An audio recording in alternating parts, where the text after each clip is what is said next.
Kia ora tātou, really appreciate you joining us today, and especially we're really where it's the last day before a long weekend. So thank you for joining and making the time. Many of you would have seen the paper that's come out this morning. We appreciate you won't have had a lot of time with that yet. So in this workshop, we'll work through some of the key headlines. There are a lot of the detail is in the paper, and then we have some time for questions at the end. So before we begin, let's share our karakia together, and then I'll introduce you to the people that you'll be hearing from, and we'll get underway. Thank you. Thanks, team.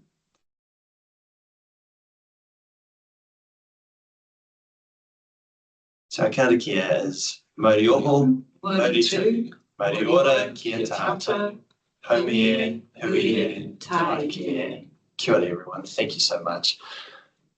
As I indicated, the paper has come out this morning. You may or may not have had a chance to connect with that yet. So we'll walk through this today, and we'll introduce our agenda in a second. You'll see in the meeting that we've got a Q&A button. So as you go through, if there's a question you want to pose or ask, please use that to drop them in. I'll keep an eye on those, and we'll keep some time at the end to come to some of the key questions together. Appreciate that it's likely we may get more questions than we have time to cover in this session today. Every question that you pop in the chat we'll record and take away with us, and later next week we'll send a follow-up note. It'll give you the key things again, the link to the paper, but we'll also include their answers to any of the questions that we don't have time to cover today. So no questions will be lost. So hopefully none of us can have any anxiety about that. If you've got a question, please take the opportunity to drop it in. We're really keen to hear from you and dialogue with you, and we'll talk a little bit more about that opportunity at the end. We'll get underway, and what we'll do first is I'll introduce you to Tim Sparks, who's the GM of our Networks and System Change Space in the Authority. And Tim will talk through some of the high-level framing around what's going on, why we're doing this piece of work. From there, we'll come to Janet Humphreys, who's sitting beside Tim, who's our manager network pricing, and Jen will talk through some of the context and the specific issues that this work is, we think about how we can address. And then we'll come to the more specific amendments that have been proposed with Daniela, our analyst in the network pricing space, and some of the potential for further reform that possibly could be on the radar. And that'll bring us then to an open Q&A time at the end. So really appreciate you being with us. Thank you for the team making yourselves available. Let's get underway. And Tim, will come to you. And then here, Tim doesn't have slides, so if we could stop sharing for a minute and we'll just tune in with Tim and go from there. Kia ora, Tim, over to you. Thank you. Thanks, Carl. Kia ora koutou. Look, the purpose of this webinar is to talk through the authority's current thinking and invite you to read more on the proposals and share your views. And as always, nothing is set in stone. We welcome all feedback. Some of the proposals involve some new thinking. So we're interested in your thoughts on any aspect of what we put forward, including the economic rationale for the proposal, practical considerations and impacts of the proposals.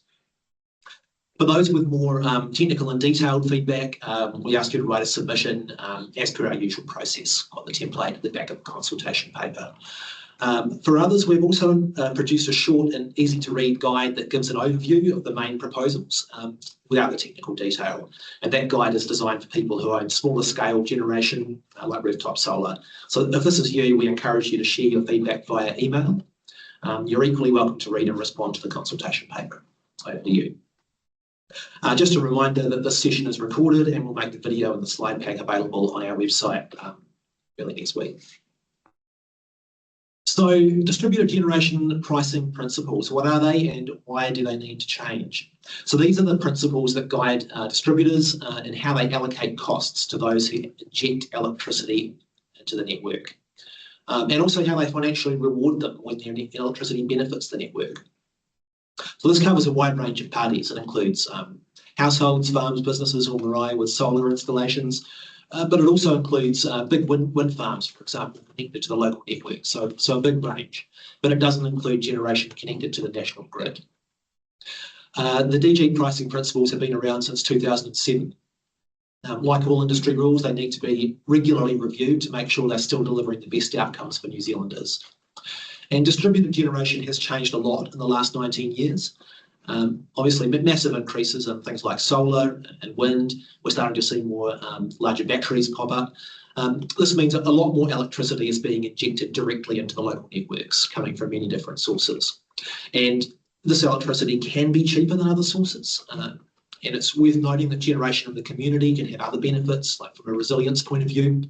So cheaper and more resilient electricity supply is something we definitely want to encourage. However, one part of the equation we don't hear so much about is the costs of distributed generation on the network. And, these are costs for things like lines companies having to maintain their networks, monitor and manage power flows, control vegetation. There's also a risk that if everyone injects electricity at the same time, this can create congestion on the network, which can be a real problem for lines companies and could create costs that flow through to price increases for everyone else. So the right pricing needs to take into account the costs and the benefits. There's another problem under the current pricing rules, and that's once spare capacity for injection on the network is all used up, the next generator wanting to connect has to then pay the full costs of the network upgrade. So sort of a last straw breaks the camel's back situation. That last straw generator shoulders all of the financial burden of the big network upgrade that's needed. The distributed generators that come after them can get a free ride. So this is actually a serious problem because it can discourage new generation from being built. Because it can stop the network from being upgraded. Nobody wants to be that person who is the last straw and has to pay that huge cost. And so that can stop the upgrade from happening, and then that can stop other generation that would have followed on from coming onto the network. So the changes we're proposing would cut through this problem, unlocking more network capacity where it's needed and supporting growth in generation connecting to distribution networks. So you'll hear more from Janet and Daniela about some of the issues we're seeing in our proposed solutions. One thing to note, we're proposing changes to the regulatory framework under which distributors set their injection pricing, but we're not prescribing how they set the prices. That actual price setting remains with the distributor and will depend on factors specific to their network and customers. And that does make it difficult to predict precise impacts in advance. But overall, we expect our proposals would mean 5 key things. 1 is lower network costs and lower lines costs for everyone. 2, distributed generators being better rewarded when their electricity supply benefits the network. 3, distributed generators paying costs that are closer to the actual costs they create, noting some of the remaining shared costs would still be covered by everyone else on the network.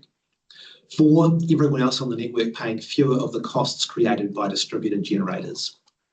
And lastly, more electricity in the system from distributed generation and lower cost electricity for consumers. So that's where we're coming from, and that's where we want to go. Got it, Tim. Thank you, Tim. We'll go now to Janet, who'll talk through some of the context and a little more detail on the specific issues that we're looking to address. And Nick, if we can pull up the slides for Janet, please. Thank you, Tim. Kia ora, Janet, over to you. Kia ora. Thanks, Tim. Just wait for the diagram to be shared on the screen. Thanks, Nika. So this diagram shows how the injection pricing piece fits into the authority's broader program to improve the efficiency and workability of distribution and transmission pricing, to ensure that network pricing methodologies work together as a coherent whole. In February 25, the authority released an issues paper on the DGPPs. Following feedback on that paper, a survey of distributor practices on avoided costs of distribution and further engagement, we're proposing a phased approach to changes to the DGPPs. The paper released this morning seeks feedback on a targeted set of code amendments and areas for potential further reform, which Daniela will talk through shortly. The proposals build on recent changes requiring distributors to offer a rebate when small consumers inject at peak times. When we announced those changes, the authority signalled that consultation on the DGPPs would follow. Next slide, please, Nika. Thank you. So this just outlines some of the issues that we're covering today. The authority regulates distributors' pricing methodologies, basically how network costs are shared between generators and consumers and between upfront versus ongoing charges. The DGPPs shape how costs are allocated to anyone who exports power into the network. The core rule in the DGPPs is that generators should not pay more than the incremental costs of their connection. However, the current framing can make it difficult to reliably estimate and to allocate those incremental costs. In practice, the current framing of that costs must not exceed incremental costs means that many injection connections could pay less than the true incremental cost. Any shortfalls recovered from other consumers, which risks cross subsidies and inefficient investment. As more and more distributed generation connects to the network, this will become a greater issue, and current pricing arrangements need to be future-proofed. We still think that distributed generation should only pay its incremental costs rather than a share of all network costs.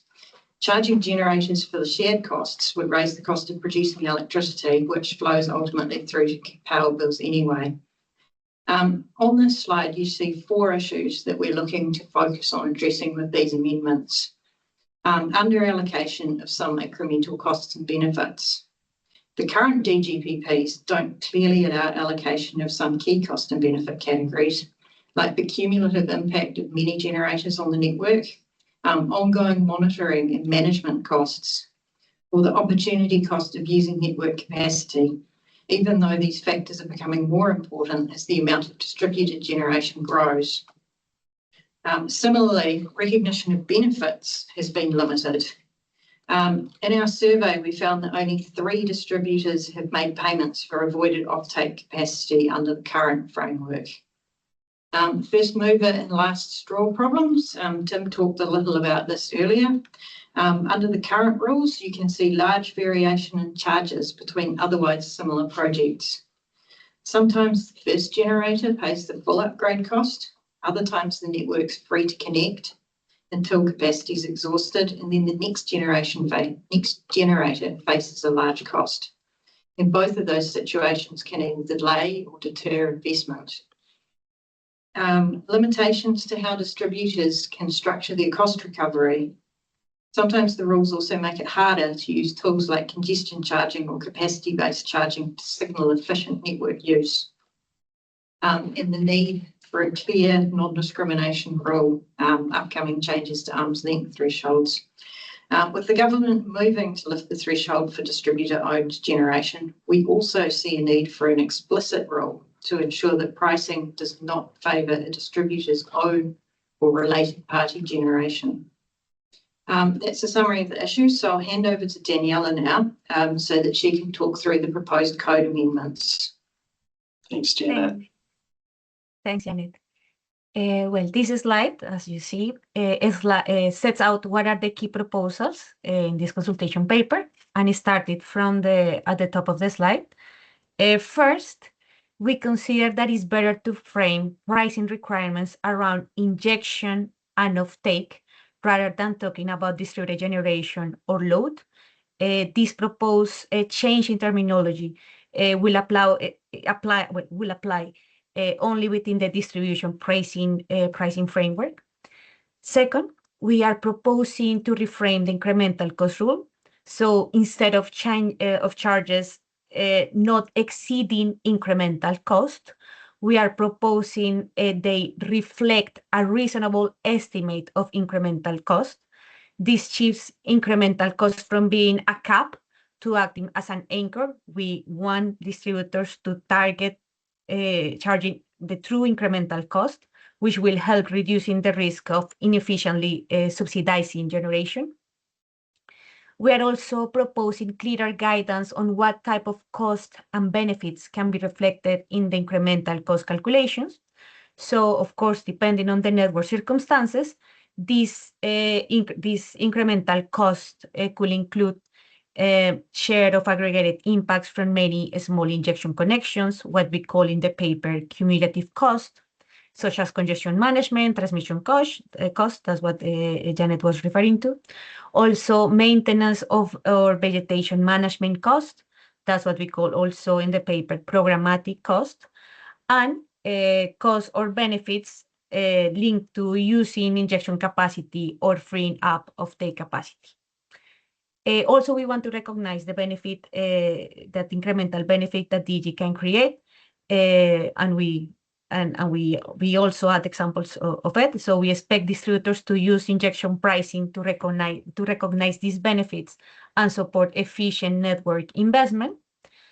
We also propose clarifying that DGPPs apply to both connection charges and line charges. Currently, that's not that clear, so we are opening that tool. Also, as Janet was saying earlier, to address first mover disadvantage, we are proposing to extend the recently introduced Pioneer scheme from load connection and also include injection connections.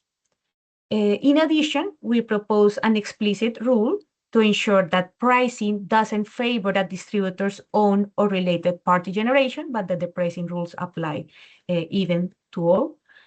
And finally, we are proposing to extend certain reporting and monitoring requirements that currently exist for offtake and also cover injection connections. Nika, can you, the next slide, please, so we can talk about the potential for the reform. So in addition to these proposals that I explained in the previous slide, we have identified 3 areas where further code amendments might be required.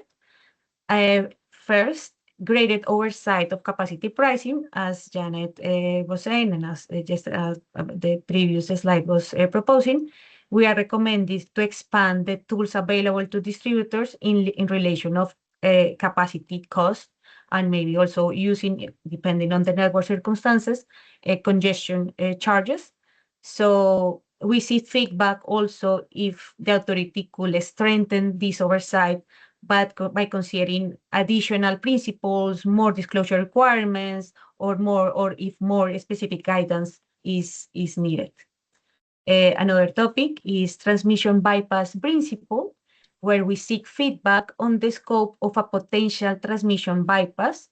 We are noticing that there are different pricing rules depending on whether the assets are owned by Transpower or are owned by distributors, and this might distort location decisions for larger generation. So we are seeking feedback whether further action is needed. And the last item that we are proposing further reform, we are seeking feedback also on whether the current prohibition on recognizing transmission benefits in the incremental cost calculation may guarantee reconsideration, because we are changing the framework. This might also open the opportunity for signaling benefits through, transmission benefits through line charges. But of course, we need to manage the risk to price signals and overall system cost. So yeah, those are the three issues that we are proposing for further code amendments. In terms of next steps, so of course today we are releasing the consultation paper. We are welcome your feedback on the proposed code amendments. In how we are implementing what are those areas for the reform. So now we are starting the submissions period that is for 6 weeks, followed by 2 weeks of cross submissions. And after considering all those submissions, and in case we decide to proceed with proposed amendments, we intend to release a decision paper by the end of the year, of course with implementation to follow. We anticipate, of course, that reform to the DGPPs will be an ongoing process that will likely require further refinement over time. Following any decision on the proposed code amendments, we intend to monitor pricing practices evolve, how they evolve, and we will consider whether further guidance or further reform is needed. Now I hand it over to Carl so we can open the floor for any question. Thank you so much. Kia ora, Daniela. Thank you very much. And I'm just going to zoom back a little bit. We're going to open Q&A together, and just got a couple of others of the team who've joined us in the room as well. And we've got our first question in the chat. Kia ora, Stephen. Thank you so much. And for others, again, just drop questions in. We'll take the remainder of our time to go back and forth again here. And again, just that disclaimer for all of us, if we don't get time to cover something, we'll capture that and we'll return that, include that in the follow-up next week. But first question from Stephen, I think, kia ora Ross, this might be one for you. A small suggestion from Stephen, can we change the generator, can we charge the generator a KVA charge at the tier that they connect at to cover the cost of establishing servicing the existing KVA? So it's a suggestion of this potential for a tiered KVA charge at the point of connection. Potentially.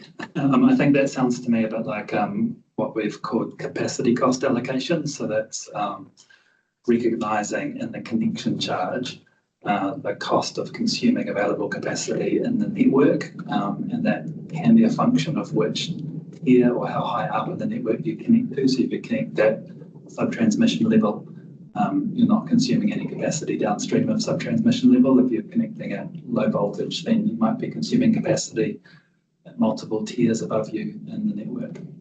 Possibly that's answering your question.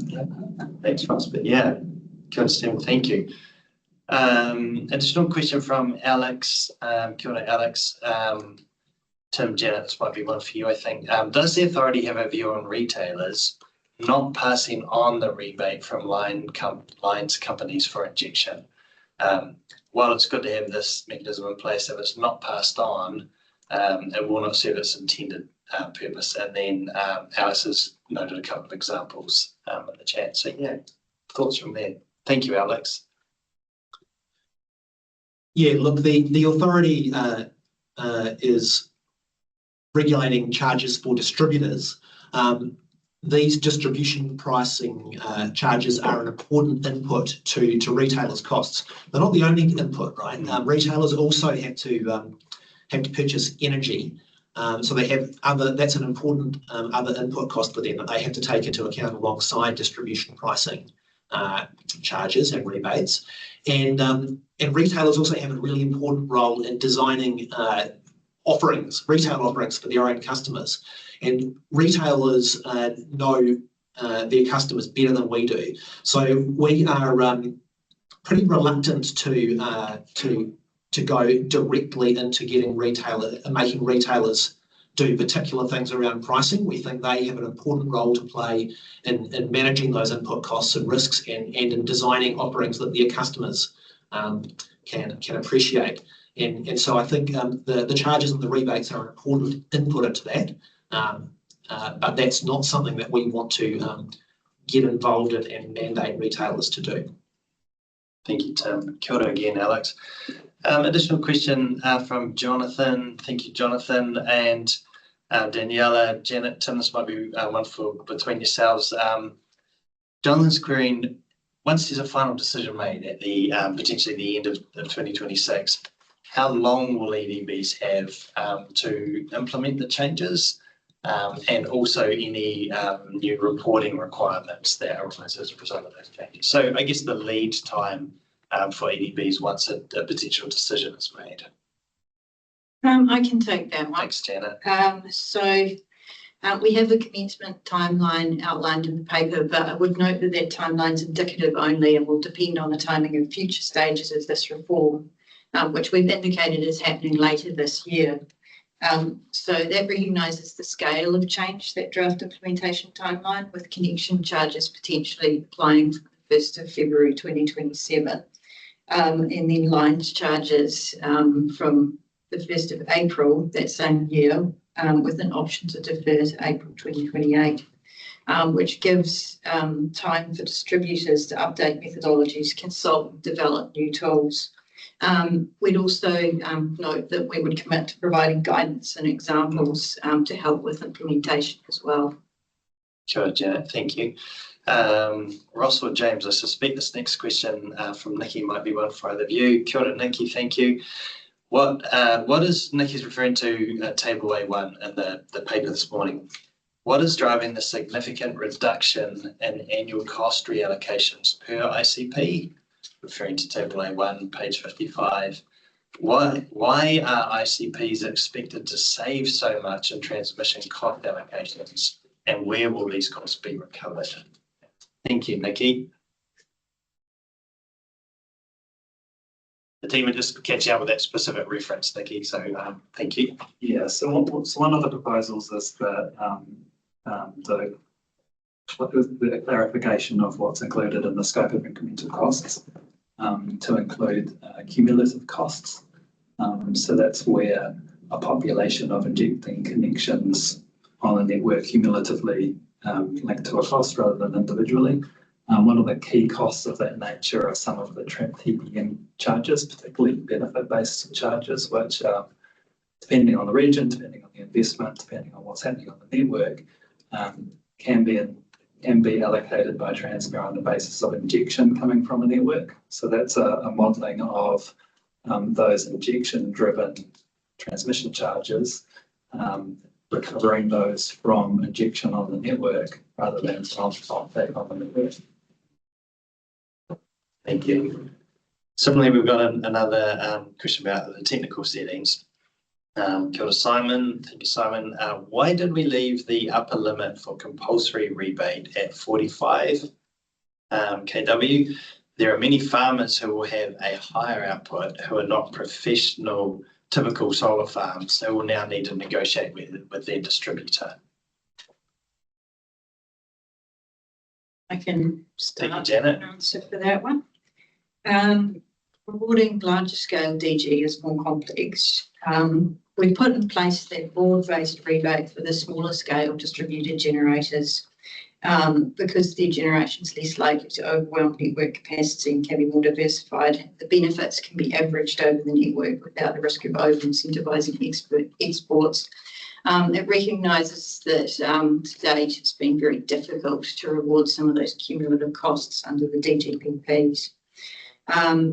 With introducing a larger blanket incentive like a rebate for larger generations, there is a risk that it creates network issues that you don't see from many smaller injections of solar. So we think that there needs to be a more nuanced solution to avoid issues with injection at times and places that can congest the network or cause voltage issues. But having said that, we do think that larger DG should be rewarded where it brings benefits. The solution just needs to take into account the risks that you don't get to the same extent with the smaller distributed generation. Thanks, Janet. And apologies, there's a couple of questions that have come in tandem, so I've missed a couple. And we're on the cusp of having more than we'll be able to cover just here. But I'll pick up firstly Andrew Price's question. Tim or Jen, I suspect this will be for yourselves. What is the intent for large DG customers connecting to existing zone substations, which might be primarily being paid for by existing large load customers? Can a situation like this be more fairly allocated? Maybe Ross. Oh, Ross, apologies, Ross. Sorry. Yeah. Yeah. Yeah, so again, I guess important to recognise this is about reforming the pricing principles. Within those pricing principles, distributors need to make methodologies for simply circumstances, and the changes to the principles expand the toolkit and the range of ways in which distributors could deal with issues around cost allocation. But certainly one of the options in that kind of scenario is to take a capacity costing type approach for injection so that you do allocate cost to injection as it consumes injection headroom on an existing zone substation. There's plenty of complexity around how that works in practice, how you integrate between offtake and injection uses of what is to some extent the same asset, but yeah, it certainly expands the range of options. Thanks, Ross. We'll pick up two more questions and then we'll wrap. I'm just mindful of time for everyone. But next one from Margarita. Kia ora. For the DER benefits part of the equation, how are calculations for the avoided or deferred investment on grid upgrades being accounted, and what time frame might apply there?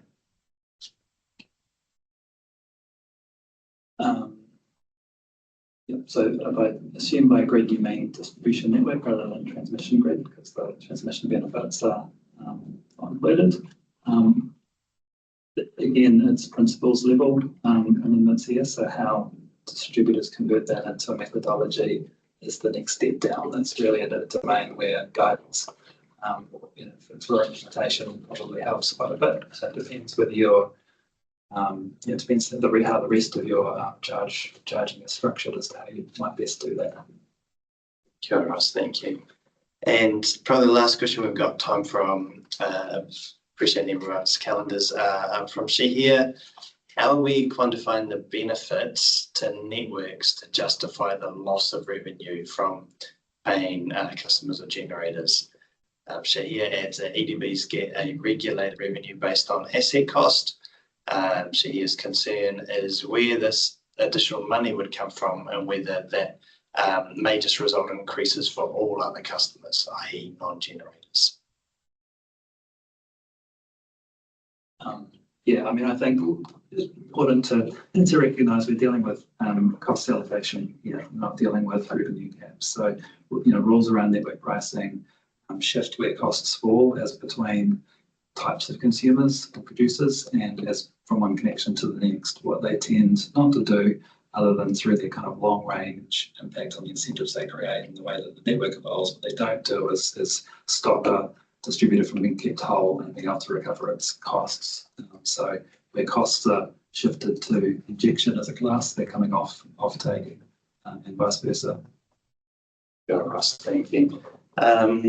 Just for time, let's come to a close. So I want to acknowledge Scott and Caleb and any others who've dropped questions on that we haven't had time to cover yet.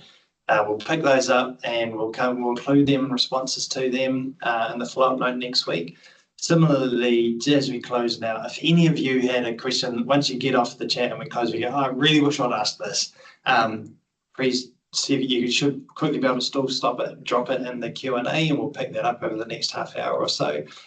Equally, the team are making themselves available. There's contacts in the paper, so really keen to dialogue. Take some time with the paper. If you've got feedback, use the consultation channels and opportunities to do that.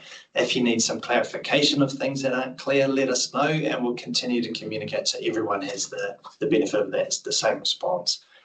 Tim, just wanted to hear if there's anything else you wanted to add in closing today, otherwise we'll go to karakia and close out from here.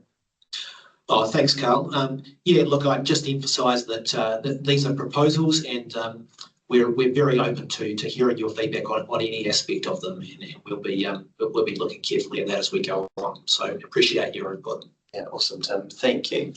Nika, let's come to our karakia slide. Again, everyone, really appreciate your time with us. For those of you who are travelling, travel safe, all the very best to you, and stay in dialogue. Keep talking to us about this. Let's close out karakia together. Kia tau, kia tātou katoa, te ao, te aroha, me te manarutu. Te hei, mauri ora. Kia ora tātou. Thank you so much. All the best.